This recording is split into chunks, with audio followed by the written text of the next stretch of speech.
As of the time of this recording, it has been 14 days since Russia invaded Ukraine since February of 2022. The attack that was supposed to overwhelm Ukraine to surrender within 3 days have now lingered for 2 weeks and counting. Invaders are now struggling with their push not merely because of the locals' resistance, but also due to poor long-term logistics. Russian soldiers are running low in food that they are said to approach locals for meals. Some were even caught on video looting local grocery shops. Essentials such as fuel are not reaching the Russian troops on time, that some tanks were inevitably being abandoned on roadways. This logistical disaster is now being taken advantage by Ukrainian defenders.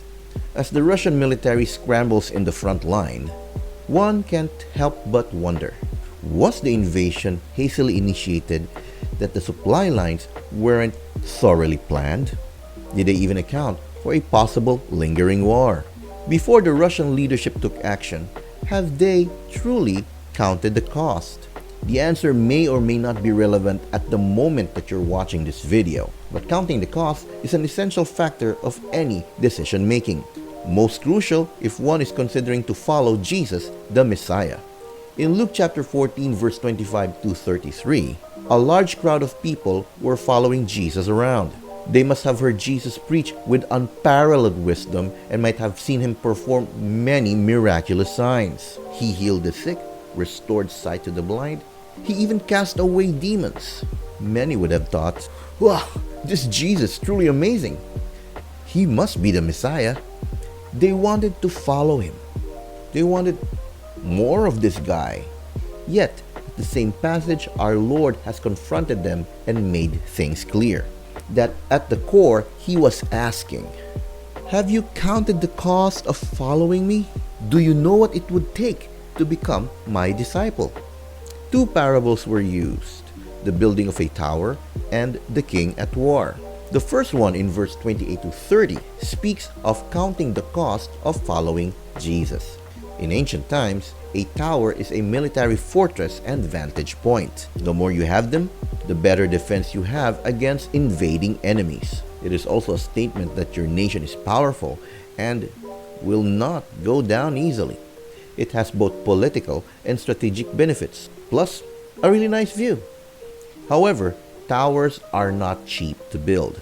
If you're not willing to spend that much, then the tower won't be completed and it will defeat the purpose of having a tower. It will instead project weakness of that nation, that they're either half-hearted or without defense resources, making invaders confident that they can defeat you. Just like the crowd in our passage, many today wanted to follow Jesus because of the potential benefit, but most of them didn't even consider the inevitable consequence of following him. Where some cultures would have extreme consequences such as persecution, losing one's job, or at worst, death, the most universal reaction would come from one's family. In following Jesus, your family might think that you are losing your mind. You would appear as someone who has been brainwashed into a cult. You may be seen as a threat to long-held traditions or risk exposing the inconsistency within your family's values.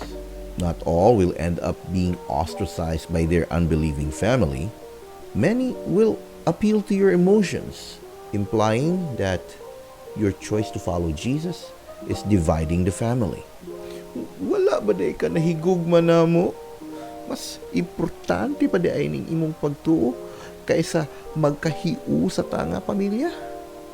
This was the context of verse 26 when Jesus said, "If anyone would come to me and does not hate his father and mother, wife and children, brothers and sisters, yes, even their own life, such a person cannot be my disciple."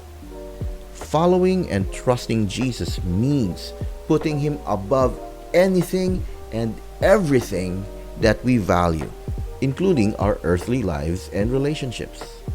The second parable, verse 31 to 32, balances the first one. It now speaks of the cost of not following Jesus. The king going to war considers if he can win with what he has. He wants to be independent. But if resisting the invading powers would inflict more damage to his kingdom and cause wasteful loss of lives, then it will make more sense to surrender. It will be painful for the king's pride and he'll be reluctant to give up control. But surrender is wise if the one taking over is known to be much more benevolent. And no, the parable is not about Ukraine and Russia. It speaks actually of us and our response to God. We are the king going to war, and our individual lives are our kingdom.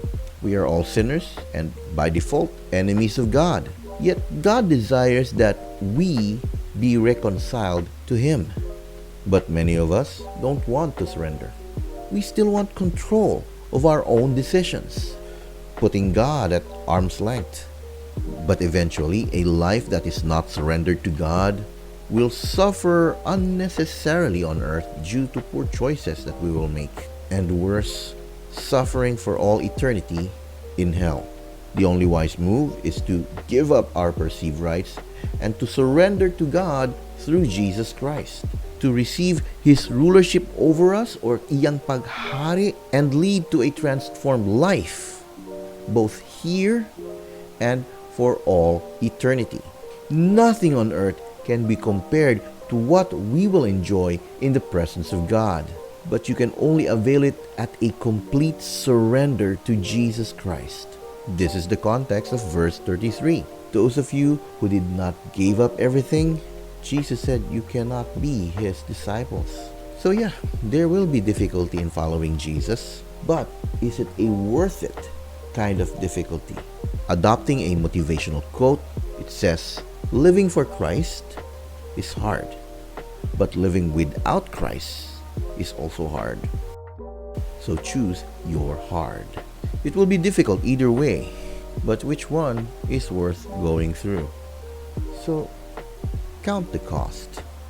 Make your choice. You can't have the finished and unfinished tower at the same time. You can't have Jesus as king if you still want absolute control of your life. You have to make a calculated choice. Which one will not waste your life? Which one is worth suffering for? It will be difficult either way. So choose your hard. Hi, if you've been blessed by the message, let me know by dropping a like on this video. And if you haven't done so already, please consider clicking the subscribe button as well. Once again, this is your Kuya Ron, ang inyong ka-rendezvous.